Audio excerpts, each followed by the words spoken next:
In this video, I'll show you the easiest way to download videos on your PC in 2026 using a tool called VidBrowser. It's a browser with a built-in video saver. You just open a website, find your video, and download it in one click. No extra software, no copy-pasting links. It's simple, it's fast, and you don't need any tech skills. Let's jump in. First, head to the official VidBrowser website. Link is in the description. Download it, run the installer, and open it up. As you can see, it looks just like a normal browser, so you'll feel right at home. Now, let's find a video. Type in the website you want, or paste the address, and browse like you normally would. Once the video is playing, VidBrowser automatically detects it in the background. You'll see a little download icon appear. That's your signal. Here's the best part. Click that download icon, and that's it. VidBrowser grabs the video for you instantly.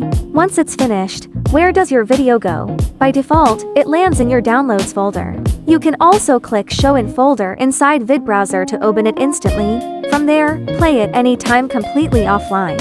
And that's how easy it is to download videos on PC with VidBrowser.